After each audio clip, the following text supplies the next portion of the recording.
Absalay Souare présidente ADK ADT association pour le développement des terroirs association bi comme niñ ko waxee rek bañ koy door këri kaw la woon son léegi yaakaar naa ñi ngi ci 100 nangam leket yoo xamante ni ñi ngi liggéey ci développement di tàggat moom lu am solo la tey ji si jàppandalu 3FPT dajale ngeen fi lenn si njaboot gi pour tàggat leen ay fan si transformation maanaam tàggat bi nu mu juddoo.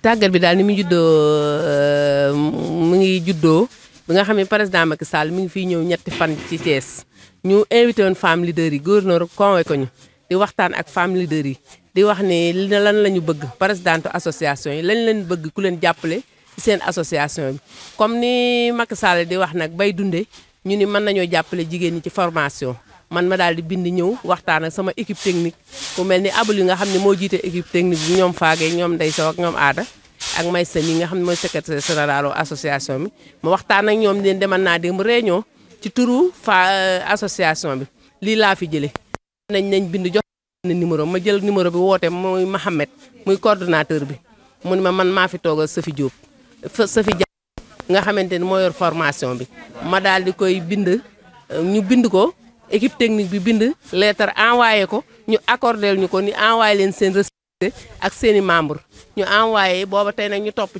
ci ba fan yee rek mu woo ma ni ma yow madame Absa Souare présidente ADK ma ni waaw mu ne accordé nañ la sa formation dinañ la former 25 personnes dañ lay indil matériel dara du manqué dinañ lay indi ay bool leket dugub li ko war lépp macha allah luyeel la foo xamante fa ngay mën a defee formation bi loolu daal mooy sababu formation bi.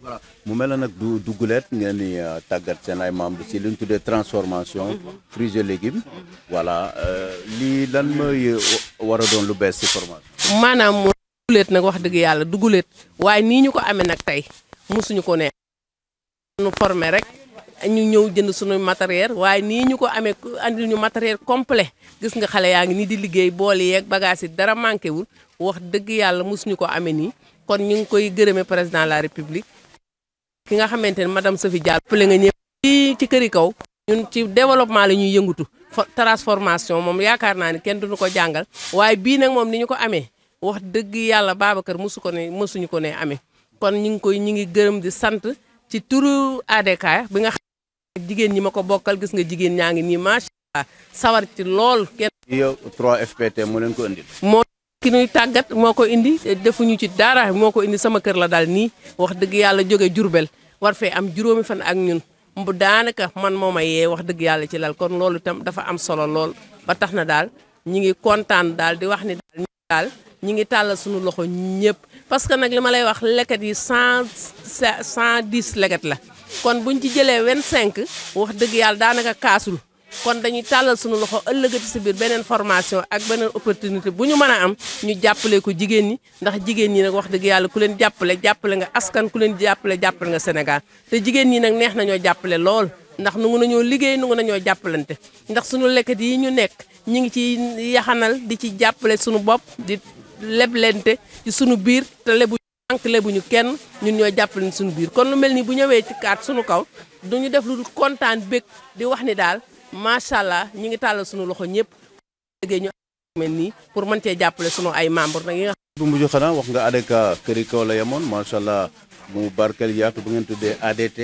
association de développement du terroir mel na ne gën na yaatu waaw gën na yaatu ndax këri kaw la yemoon ba ñu dugg ngent environnement dugg kër maam alaaji léegi kees gépp wër nañ ko ba léegi dem nañ ba taset ak am nañ fa 15 calebasse yoo xamante ni ñu ngi liggéey ak ñoom même ka fa nekk koo jiite madame Awa Kay rek ñu ngi koy séntu parce que invité woon nañ ko ci formation bi ba tax na daal association de terroir la ay jigéen ko gën a bari ñoo ci gën a bari te yaatu gi mu yaatu nag macha allah dem na ba bërki dem boo njaay gis nga yow liñ doon signé ak waa Garen ak liggéey ak leket yi kon leket yi daal am na solo may wax ni leket yi nag ci dëkk bi waaye Babacar sunu leget yi bokkul ak legeti dëkk bi de ndax leget yi ci gën a bari legetu politique la waaye ñun sunu leget yi nag yàlla dafa dogal sunu partenaire moo ñu jàngal ànd ak sunuy animateur sunuy animatrice jàngal ñu ñi nga xamante ni noonu la ñuy seeree ba leget goo ci gis tey macha macha allah ñoo ko liggéeyal suñu bopp kon leget yi bari na te bokkul ma di leen wax ne ADK daal ADT daal mi ngi tàllal ñépp loxo pour ñu jàppale jigéen ñi ndax 110 leget ku ko am te leget gu ci gën a tuuti am nga 40 membres wala 50 membres kon ñooñu ku leen jàppale nga askan te ay jigéen dong ñoo ci nekk góor ñi bariwuñu kon daal ñi ngi wax ni daal ñi ngi tàllal suñu loxo autorité yi ñu jàppale ADK ndax neex na ñoo jàppale. Bon, je m'appelle Maïssa Kane, je suis le secrétaire général de l'association pour le développement de Kër Kaw, mais maintenant c'est l'ADT, Association pour le développement du terroir. Donc, une formation toujours bénéfique pour vos membres. Ça, c'est une première, une convention avec les 3 FPT. Oui, on faisait des journées de transformation, des séminaires. Mais comme l'a dit la présidente là, c'est vraiment original. Donc la manière, les modalités d'acquisition et tout ça montrent que vraiment c'était original et c'est la bienvenue aussi. Hein.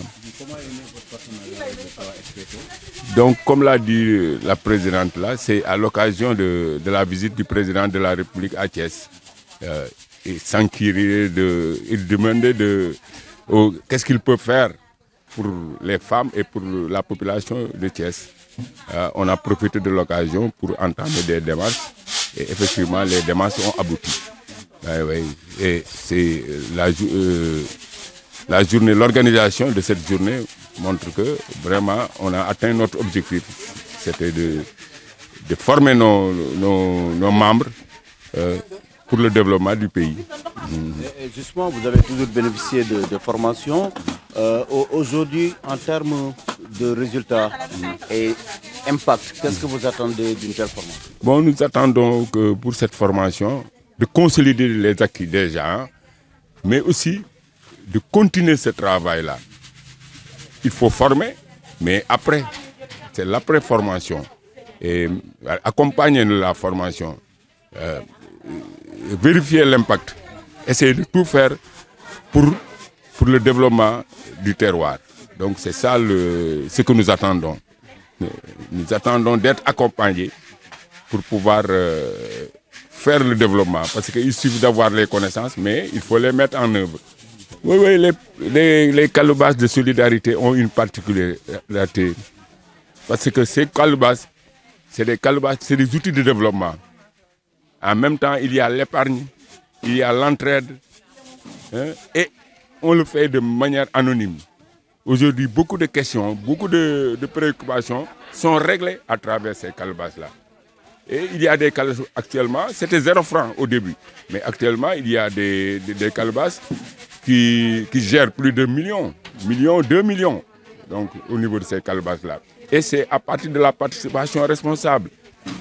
25, 50 francs, 100 francs, jusqu'à une telle somme. Et en retour, la calebasse consent des prêts aux membres au niveau des préoccupations des populations pendant la rentrée, quand on a des ordonnances, etc. etc. Donc vraiment, c'est bénéfique. Donc on fait partie des premières à travailler autour des calebasses. Maintenant, il y a floraison de calebasses, mais nous maintenons notre identité. Et d'ailleurs, dans ce sens, la semaine dernière, vous avez franchi un autre cap en cas de la protection sociale. Oui, c'est très important. Actuellement, même au niveau de la santé, au niveau des mutuelles, il y a une nouvelle forme de participation. C'est un pas. Donc, véritablement, parce que le développement, c'est ça. Donc, la participation populaire. Donc, actuellement, on est en train de travailler, d'innover d'autres chemins. Et nous félicitons le partenariat avec les mutuelles de santé. Et actuellement, nous-mêmes, au niveau de notre association, nous avons une mutuelle de santé. Actuellement, là, nous sommes au niveau de notre garderie.